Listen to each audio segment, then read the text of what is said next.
نحمده ونصلي على رسوله الكريم اما بعد فاعوذ بالله من الشيطان الرجيم بسم الله الرحمن الرحيم رب اشرح لي صدري ويسر لي امري واحلل عقدة من لساني يفقهوا قولي. عن ابي هريرة قال قال رسول الله صلى الله عليه وسلم انما يبعث الناس على نياتهم رواه ابن ماجہ. حضرت ابو ہریرہ رضی اللہ تعالی عنہ سے روایت ہے کہ رسول اللہ صلی اللہ علیہ وسلم نے فرمایا، بے شک لوگ اپنی نیتوں پر اٹھائے جائیں گے. ان ابی ہریرہ، ابو ہریرہ رضی اللہ تعالی عنہ سے روایت ہے، قال انہوں نے کہا، قال رسول اللہ صلی اللہ علیہ وسلم کہ رسول اللہ صلی اللہ علیہ وسلم نے فرمایا، انما بے شک یبعث الناس اٹھائے جائیں گے لوگ علی نیاتہم اپنی نیتوں پر، یعنی قیامت کے روز لوگ اپنی نیتوں کے ساتھ اٹھائے جائیں گے یا لوگوں کے ساتھ ان کی نیتوں کے مطابق معاملہ کیا جائے گا. سوال یہ پیدا ہوتا ہے کہ نیت کہتے کس کو ہیں؟ نیت کیا چیز ہوتی ہے جس کے ساتھ قیامت کے دن ہم اٹھیں گے یا جس پر ہمارا فیصلہ کیا جائے گا؟ وہ کون سی چیز ہے کہ جو اس قدر اہم ہے ہماری زندگی میں کہ ہمارا انجام اس کے ساتھ بندھا ہوا ہے؟ نیت کا لفظ عربی زبان میں نون واو یہ سے ہے. نوا ینوی کا معنی ہوتا ہے ارادہ کرنا. نیت کہتے ہیں قصد، ارادے اور دل کے عزم کو. دوسرے لفظوں میں کسی بھی کام کے کرنے کا سچا اور پکا ارادہ، ایسا ارادہ کہ جو انسان سے کام کروا بھی لے، یعنی پختہ ارادہ. اسی سے لفظ نوات نکلا ہے. قرآن پاک میں آتا ہے ان اللہ فالق الحب والنوا. نوات گٹلی کو کہتے ہیں. گٹلی کہاں ہوتی ہے؟ پھل میں، پھل کے اندر والے حصے میں، اور اندر والے حصے میں پھر گٹلی کے اندر کا حصہ جو دراصل آگے درخت اگنے کا ذریعہ بنتا ہے وہ مزید اس کے اندر ہوتا ہے. مثال کے طور پر اگر آپ آڑو کو دیکھیں تو آڑو میں گٹلی کہاں ہوتی ہے؟ اس کے بالکل اندر والے حصے میں، سینٹر کور میں. اور پھر اس گٹلی کا فنکشن کیا ہوتا ہے، کام کیا ہوتا ہے؟ اگرچہ وہ انتہائی چھپی ہوئی چیز ہوتی ہے لیکن اسی کے اندر صلاحیت ہوتی ہے آئندہ مزید ایک درخت لگنے کی. پوری انفارمیشن اگلے درخت کی اس گٹلی کے اندر سٹور ہوتی ہے. اگر دوسرے لفظوں میں آپ یہ کہیں کہ آڑو کے پورے درخت کی پلاننگ اور اس کے سارے کمپوننٹس اس گٹلی کے اندر ہوتے ہیں. اس کے اندر ایک مائکرو ٹری ہوتا ہے، یعنی پوری انفارمیشن سٹور ہے اس میں کہ اس بیج کے اندر سے کتنا بڑا درخت نکل سکتا ہے، کتنی اس کی شاخیں ہوں گی، کتنے پتے ہوں گے، کتنے پھول اس پہ لگیں گے، کتنے پھل بنیں گے، کیا اس کا سائز ہوگا، کیا ذائقہ ہوگا، کیا رنگ ہوگا، کیا خوشبو ہوگی. یہ سب کچھ ساری انفارمیشن کہاں سٹور ہوتی ہے؟ اس مائکرو چپ میں، جس کو آپ بیج کہتے ہیں. تو اگر دوسرے لفظوں میں یہ کہا جائے کسی درخت کے اگنے کا یا آڑو کے درخت کے اگنے کا سارا انحصار اس کی گٹلی پر ہے تو کیا یہ بات درست ہوگی؟ اس کے علاوہ کسی اور چیز پر تو نہیں. آپ اس گٹلی کے بغیر کسی اور چیز سے آڑو کا درخت نہیں لا سکتے. پورے کا پورا انحصار اس ایک گٹلی پر جس کو آپ ربش سمجھ کے پھینک دیتے ہیں، لیکن آئندہ کے لیے سب کچھ اسی کے اندر سٹور ہوتا ہے. بالکل اسی طرح انسان کے اعمال کا انحصار اس کے اندر کے ارادے پر ہوتا ہے. جتنا وہ پختہ ہوتا ہے، جتنا وہ عمدہ ہوتا ہے، جتنا وہ اچھا ہوتا ہے، اتنا ہی عمل اچھا ہوتا ہے. اور اسی درجے میں پھر وہ عمل اسے دنیا میں بھی فائدہ دیتا ہے اور اس کے لیے صدقہ جاریہ بھی بنتا ہے. اگر اعمال کو ہم دو حصوں میں تقسیم کریں تو ما قدموا و آثارہم میں ہمارے موجودہ اعمال جو اس دنیا میں ہم کر رہے ہیں، اور وہ جو مرنے کے بعد ہم کو فائدہ دینے والے ہیں آثار ہمارے، وہ سب کے سب دراصل اس گٹلی یعنی اس نیت پر منحصر ہیں کہ اس کا سائز کیا ہے، اس کی صحت کیسی ہے اور وہ کتنی محفوظ ہے. اگر اس گٹلی یا بیج کو کیڑا لگ جائے یا اس میں کوئی خرابی پیدا ہو جائے تو پھر کیا ہوتا ہے؟ یا تو پودا اگتا ہی نہیں، یا پھر اگ جائے تو پھل نہیں لاتا، اور اگر وہ کمزور ہے تو کم پھل لائے گا. مثلاً آپ گندم اگانا چاہتے ہیں، آپ بازار میں جائیں گندم کا بیج لینے کے لیے تو پوچھیں کہ کون سا چاہیے، کئی قسمیں ملیں گی آپ کو ایک ہی چیز میں. اب ڈپینڈ کرتا ہے کہ آپ بیج کون سا خریدتے ہیں. جیسا بیج خریدیں گے، جیسا بیج لائیں گے، ویسا ہی فصل لگے گا. تو بالکل اسی طرح جو آپ کی نیت ہوگی اور جیسی ہوگی، جس قدر مخلص، خالص، صاف، اچھی ہوگی، جتنی پکی ہوگی، ویسا ہی آپ کا عمل نکلے گا، ویسا ہی عمل برآمد ہوگا، اتنے ہی اس کے اثرات ہوں گے دنیا میں بھی اور مرنے کے بعد بھی. اٹ آل ڈپینڈز آن نیت. اور نیت از ناٹ اونلی کہ سوچ ہے ہماری، نیت کہتے ہیں پکے ارادے کو. آپ اندر سے کیا چاہتے ہیں؟ صرف وش نہیں ہے نیت کہ ہماری خواہش ہے، یہ تمنا نہیں ہے نیت، صرف آرزو اور خواہشات نہیں ہے نیت. نیت ہے سچا اور پکا ارادہ جو آپ کے دل میں جڑ پکڑ چکا ہے، جو آپ کے دل میں جم گیا ہے. آپ کسی گٹلی کو جب زمین میں بوتے ہیں تو پھر وہ گٹلی گٹلی نہیں رہتی. جب اپنی جڑیں چھوڑنے لگتی ہے تو اس کی حیثیت کیا ہو جاتی؟ وہ اپنا ایک مقام بنا لیتی ہے. مثلاً کھجور کا درخت ہے یا آم کا درخت ہے یا کوئی بھی اچھا درخت جس کی گٹلی مضبوط ہوتی ہے، جس کا درخت پھلدار ہوتا ہے، اس کے ایک دفعہ زمین میں جانے کے بعد اس کی جڑ کو اکھیڑنا بھی ایک مسئلہ ہوتا ہے. اگر آپ اس کو نکال بھی لیں نا تو پھر بھی جڑیں باقی رہ جاتی ہیں، اور بعض اوقات وہ جڑیں پھر ایک نیا پودا بنا دیتی ہیں. یعنی اچھی نیت انسان کے اعمال میں اس قدر اثر رکھتی. تو انما الاعمال بالنیات، تمام اعمال کا دار و مدار نیت پر ہے، ان کے کرنے کا بھی اور ان کی قبولیت کا بھی. عام طور پر اس حدیث کا ہم ایک ہی معنی لیتے ہیں، اور وہ کیا کہ جیسی نیت ہوگی ویسا تم کو اجر ملے گا. یہ صرف اجر کی بات نہیں، تمہارا کام بھی ویسا ہی ہوگا. جس دل سے تم کام کرو گے، جس ارادے سے کرو گے، جس شوق سے پھر کرو گے، جس پختگی کے ساتھ کرو گے، جس استقامت کے ساتھ کرو گے، اس کی کوالٹی بھی ویسی ہی ہوگی. اور پھر جیسی کوالٹی ہوگی جزا بھی ویسی ہی ہوگی. عام طور پر کچھ کام کرنے کا ہمیں ارادہ نہیں ہوتا، ہم اوپر اوپر سے کہتے رہتے ہیں ہم کریں گے، انشاءاللہ کریں گے، ضرور کریں گے، لیکن اندر سے کھوٹے ہوتے ہیں. دل میں کچھ ہوتا ہے، زبان پہ کچھ ہوتا ہے، لہذا کام بھی کبھی نہیں ہو پاتا. یہ ہو نہیں سکتا کہ جس چیز کے لیے ہم سچی نیت کر لیں اور سچا پکا ارادہ کر لیں پھر وہ کام نہ ہو. وہ کام ہو جاتا ہے، وہ کتنا بھی مشکل ہو، وہ کتنا بھی ناممکنات میں سے ہو، وہ کتنا بھی بڑا ہو، وہ ہو جاتا ہے. اور پھر قیامت کے دن اللہ تعالیٰ جب آپ کو اجر دیں گے، جزا دیں گے، تو وہ بھی محض ظاہری شکل و صورت کو دیکھ کے نہیں دیں گے. کیونکہ آپ نے دیکھا ہوگا کہ جس پودے کی جڑ نہیں ہوتی وہ کتنا بھی بڑا ہو بہت جلدی سوکھ جاتا ہے، نہ وہ پھل لا سکتا، نہ اس کا کوئی شیڈ رہتا ہے باقی، اور نہ ہی کچھ اور، وہ ختم ہو جاتا ہے. بالکل اسی طرح وہ عمل جو محض نمائشی ہو، جو پودا کہیں سے کاٹ کے آپ نے لا کے نمائش کے لیے لگایا ہو گھر میں. عام طور پہ پہلے لوگ کیلے کے درخت لگایا کرتے تھے شادی بیاہ کے موقع پر سجاوٹ کے لیے، تو وقتی نمائش ہوتی تھی، وقتی طور پہ وہ جگہ سج جاتی تھی، لیکن اس سے کبھی کوئی پھل نہیں نکلا تھا، وہ پودا خود بھی سروائیو نہیں کرتا. تو اسی طرح جب نیت اچھی نہیں ہوتی تو ہمارے بڑے سے بڑا نمائشی عمل جو ہے وہ بہت جل سڑ جاتا ہے، ختم ہو جاتا ہے، اس سے کچھ بھی آگے نہیں پھوٹتا، کچھ بھی نہیں نکلتا، وہ وقت کے ساتھ ہی ختم ہو جاتا ہے. اور ایک اچھی نیت سے کام کا آغاز ہو، پھر اس کے بعد اگر اس میں خلل آ جائے، مثلاً آپ نے اچھا سا بیج بویا زمین میں لیکن پھر حفاظت نہیں کی اس زمین کی، اس کے ساتھ اور جھاڑ جھنکار نکل آئے، یا پھر یہ کہ کیڑا لگ گیا اس کی جڑ کو اور آپ نے پرواہی نہیں کی، توجہ ہی نہیں دی، تو بھی اچھا درخت نہیں نکلے گا. تو یہ بھی کافی نہیں کہ ہم ایک دفعہ اچھی نیت کر لیں، اچھا ارادہ کر لیں اور اس کے بعد غافل ہو جائیں اس سے. نہیں، پھر آپ کو اس کے ساتھ ساتھ دیکھنا پڑے گا، کیئر کرنی پڑے گی کہ کہیں ایسی تو نہیں کہ نیت بدل گئی.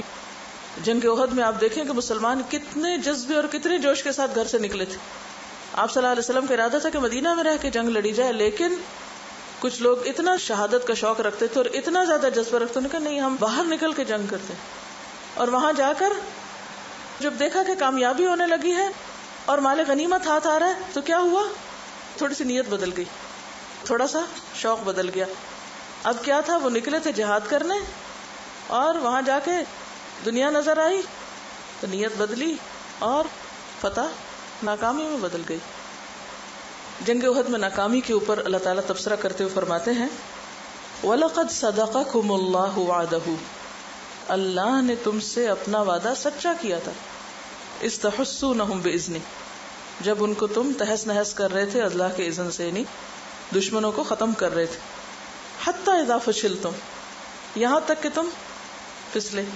وَتَنَازَعْتُمْ فِي الْأَمْرِ، ایک معاملے میں جھگڑنے لگے کہ اب بھی یہاں کھڑے ہوں یا مال غنیمت سمیٹنے چلے جائیں. وَعَصَيْتُمْ، اور تم نے نافرمانی کر لی. مِن بَعْدِ مَا أَرَاكُمْ مَا تُحِبُّونَ، اس کے بعد کہ تمہیں وہ چیز دکھائی گئی جس سے تم محبت رکھتے ہو. کیا تھی وہ چیز؟ مال غنیمت، دنیا کا مال. تو یہ تو ظاہری علامتیں تھیں جو نقصان کا سبب بنی، لیکن اس کے پیچھے اصل وجہ کیا تھی؟ دنیا کی محبت. پھر اللہ تعالیٰ فرماتے ہیں مِنْكُمْ مَن يُرِيدُ الدُّنْيَا، مِنْكُمْ، تم ہی میں سے بعض ایسے ہیں مَن يُرِيدُ الدُّنْيا، جو دنیا کمانے آئے تھے. تو جب تک اس روٹ کاز کی اصلاح نہیں ہوگی اس وقت تک اوپر کی علامات کو محض ٹریٹ کرنا کہ جھگڑا نہیں کرو، نافرمانی نہیں کرو، صرف اس پہ واز کرتے رہنا یہ کافی نہیں ہوگا. اس کی اصل تک جانا بے حد ضروری. تو وہ چیز جو ہمارے دل کو پکڑے ہوئے، جب تک اس دل کو اس کے علاوہ کوئی اور چیز نہیں پکڑتی تو عمل نہیں بدل سکتا. تو اللہ تعالیٰ قیامت کے دن انسان کو جب اس کے اعمال کا بدلہ دیں گے تو اس وقت محض ظاہری اعمال کو دیکھ کر نہیں بلکہ انسان کی نیت کے مطابق. ہمارے اعمال کیا ہیں؟ وہی جو ہماری نیتیں.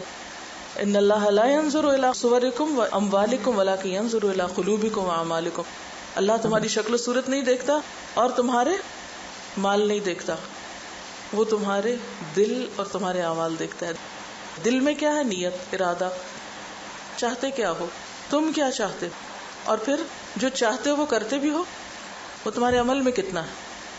اور یہی وجہ ہے کہ انسان کی اچھی نیت اس کے لیے بعض اوقات عمل کے بغیر بھی بہت بڑی جزا کا سبب بنتی. جیسے اچھے بیج کی بذات خود ایک ویلیو ہوتی ہے نا، اچھا بیج خریدا جاتا ہے، بکتا ہے. تو بالکل اسی طرح بعض اوقات محض نیت، اس کا بھی انسان کو اجر ملتا ہے اتنا ہی جتنا ایک کام کرنے کا. اس کے بارے میں ایک حدیث آتی ہے جو بہت ہی اہم ہے، ترمذی کی روایت ہے. قال رسول اللہ صلی اللہ علیہ وسلم انما الدنیا لاربعۃ نفر عبد رزقه اللہ مالا وعلما فهو يتقي فيه ربه ويصل رحمه ويعمل لله فيه بحقه فهذا بأفضل المنازل، وعبد رزقه الله علما ولم يرزقه مالا فهو صادق النية يقول لو أن لي مالا لعملت بعمل فلان فأجرهما سواء، وعبد رزقه الله مالا ولم يرزقه علما فهو يتخبط في ماله بغير علم لا يتقي فيه ربه ولا يصل فيه رحمه ولا يعمل فيه بحق فهذا بأخبث المنازل، وعبد لم يرزقه الله مالا ولا علما فهو يقول لو أن لي مالا لعملت فيه بعمل فلان فهو نيته ورزق ووزرهما سواء. رواہ الترمذی. دنیا 4 قسم کے آدمیوں کے لیے، یعنی دنیا میں 4 طرح کے لوگ ہوتے ہیں. دنیا میں 4 طرح کے لوگ پائے جاتے ہیں. نمبر 1 وہ بندہ جس کو اللہ نے مال دیا ہے اور علم بھی دیا ہے. ایک وہ کیٹیگری لوگوں کی جن کے پاس مال بھی ہے اور علم بھی ہے، بس وہ اس مال کے صرف اور استعمال میں اللہ سے ڈرتے ہیں. اس مال کے استعمال میں اللہ سے ڈرتے ہیں اور اس میں جو عمل وہ کرتے ہیں وہ اللہ کی رضا کے لیے کرتے ہیں. یعنی مال کا استعمال وہ کس کے مطابق کرتے ہیں؟ اللہ کی رضا کے مطابق.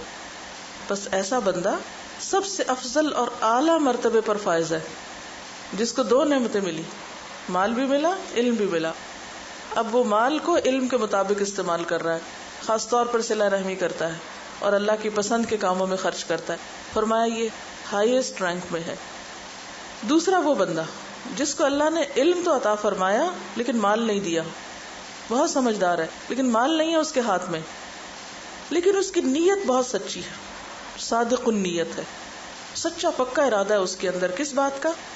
وہ اپنے دل اور زبان سے کہتا ہے کہ اگر مجھے مال مل جائے تو میں بھی اس مال کو فلاں شخص کی طرح اچھے کاموں میں لگاؤں گا. یعنی پہلے شخص کو کاپی کرتا ہے جس کے پاس علم اور مال ہے. فرمایا فَأَجْرُهُمَا سَوَاءٌ، ان دونوں کا اجر برابر ہے. یعنی ایک وہ جس کو اللہ نے مال دیا اور وہ مال خرچ کر رہا ہے اچھی نیت کے ساتھ اچھی جگہ پر، اور دوسرے کے پاس مال ہے کوئی نہیں، وہ صرف اچھی نیت رکھتا ہے، لیکن اجر میں یہ دونوں برابر ہیں. اب دوسرا تو صرف نیت رکھے ہوئے ہے، کیا تو اس نے کچھ بھی نہیں، لیکن چونکہ اس کی نیت بہت سچی ہے، کھری ہے، خالص ہے، اللہ کو اس کے جذبے اور تڑپ کا پتہ ہے، لہٰذا صرف اس کے جذبے کی وجہ سے اللہ تعالیٰ اس کو اجر میں پہلے شخص کے برابر لا کھڑا کریں گے. یہ ہے انما الاعمال بالنیات یا انما یبعث الناس علی نیاتہم. قیامت کے دن اگر عمل بہت زیادہ نہیں بھی ہیں لیکن آپ دل کے اچھے ہیں، آپ نیت کے سچے ہیں، تو آپ کو بھی مقربین میں جگہ مل سکتی ہے، کیونکہ آپ کے پاس وہ اسباب اور صلاحیتیں اور وسائل اور وہ سب کچھ تھا نہیں جس سے آپ بہت اچھے اچھے کام کر سکتے، لیکن آپ کے اندر جذبہ بہت تھا، تو تھوڑے سے کام بھی آپ کے لیے بہت بڑے ہو گئے.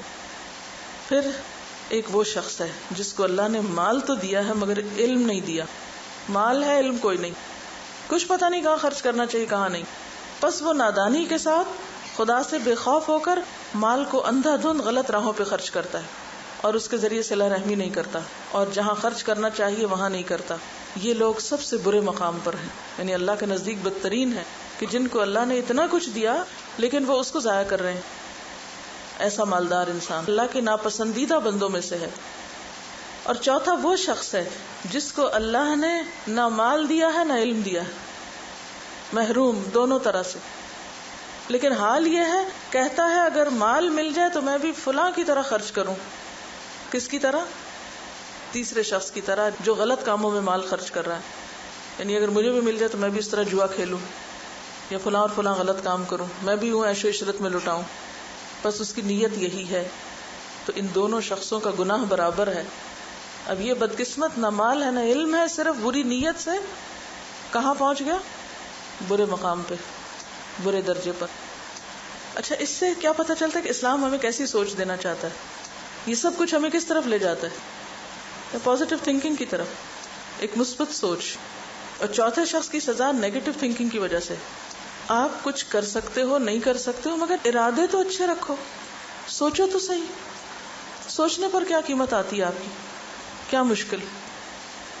جیسے پیچھے میں نے ذکر کیا نا کہ اچھی نیت رکھنے سے انسان اس پورے اجر کو پا لیتا ہے جو کسی کام کرنے والے کو ملتا ہے. اس میں ایک اور حدیث بھی ہے، حضرت انس کی روایت ہے کہ ہم نبی صلی اللہ علیہ وسلم کے ساتھ غزوہ تبوک سے واپس لوٹے تو آپ نے فرمایا کہ ہمارے پیچھے کچھ لوگ مدینہ میں رہے، ہم جس گھاٹی یا وادی میں چلے وہ اجر و ثواب میں ہمارے ساتھ تھے، کیونکہ عذر نے ان کو روکا ہوا تھا.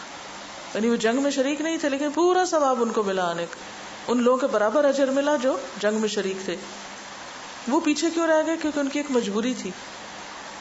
تو اگر کسی حقیقی مجبوری کی وجہ سے آپ ایک کام نہیں کر پا رہے لیکن آپ کا ارادہ اور نیت اور تڑپ وہی ہے تو آپ اجر میں پیچھے نہیں ہیں.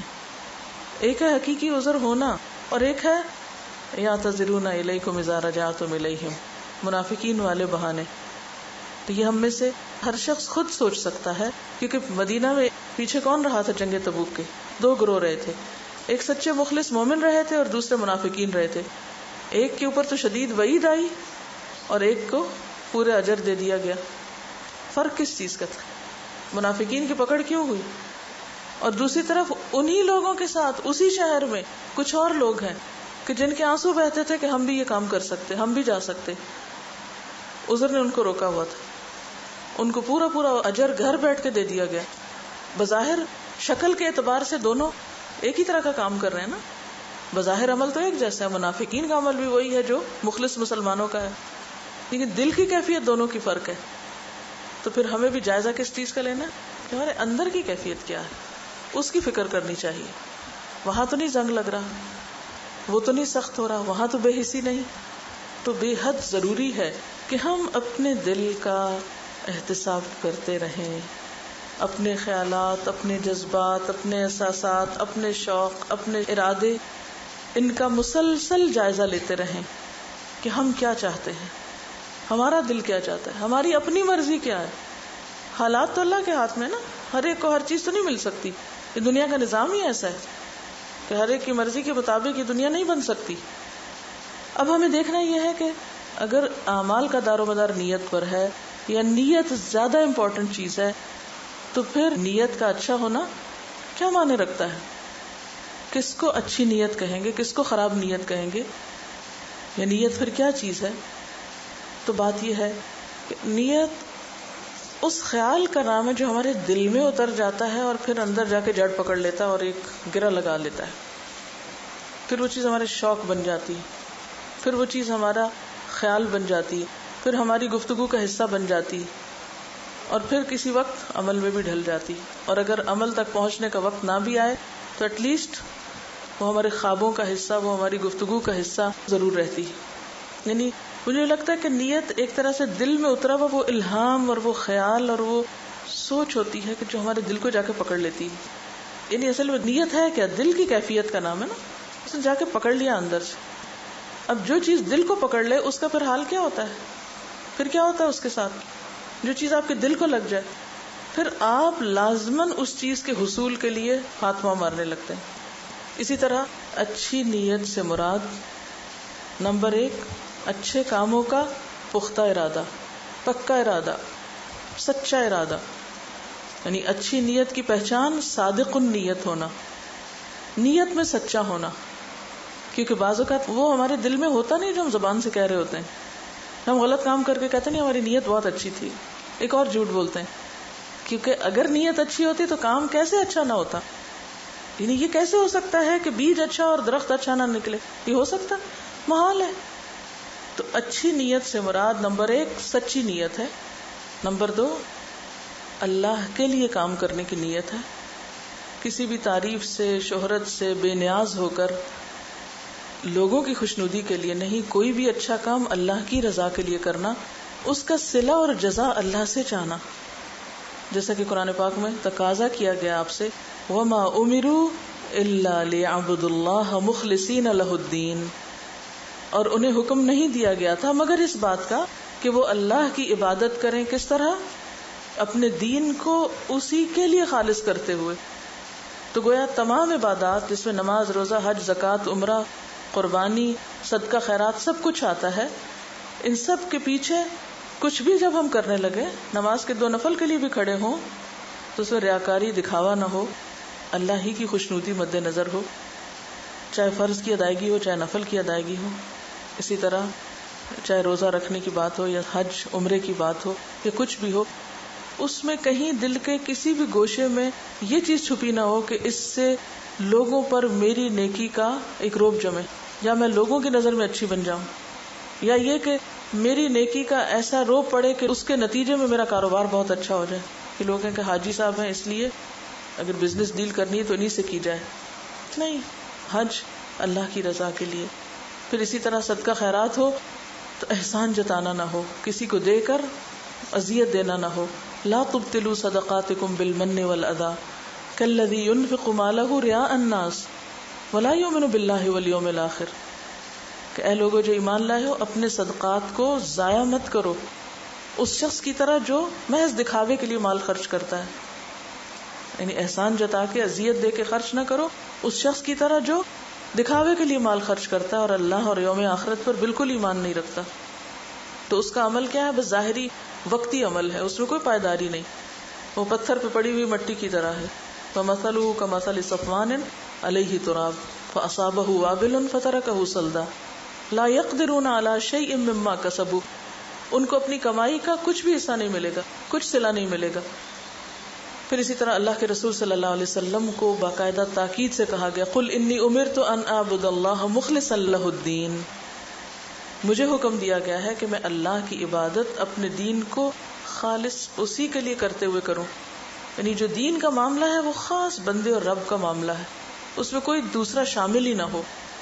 قُلْ إِنَّ صَلَاتِي وَنُسُكِي وَمَحْيَايَ وَمَمَاتِي لِلَّهِ رَبِّ الْعَالَمِينَ لَا شَرِيكَ لَهُ وَبِذَلِكَ أُمِرْتُ وَأَنَا أَوَّلُ الْمُسْلِمِينَ.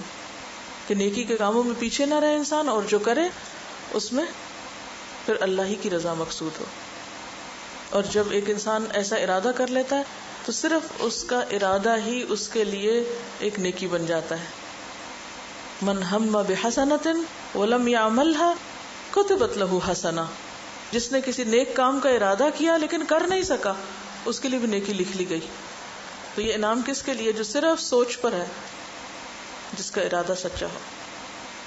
اسی طرح اگر بری نیت ہوگی تو اس پر سزا بھی ہے. یہ نہیں کہ صرف اچھی نیت کی جزا ہے، بری نیت کی سزا بھی ہے. مثلا مسلم کی ایک حدیث میں آتا ہے کہ جب دو مسلمان ایک دوسرے کو قتل کرنے کے لیے لڑے تو قاتل اور مقتول دونوں جہنمی ہوں گے. آپ سے پوچھا گیا کہ قاتل تو قتل کرنے کی وجہ سے جہنم میں جائے گا، مقتول کس لیے جائے گا؟ اس کا کیا قصور؟ وہ تو قتل ہو گیا. آپ نے فرمایا وہ بھی تو دوسرے کے قتل کے در پہ تھا، وہ بھی تو اسی ارادے سے باہر آیا تھا. ایک کا ارادہ پورا ہو گیا، دوسرے کا پورا نہیں ہوا. اس نے قتل نہیں بھی کیا تو بھی اس کی سزا وہی ہے جو قاتل کی ہے، کیونکہ اس کی نیت بھی وہی تھی جو قاتل کی نیت تھی.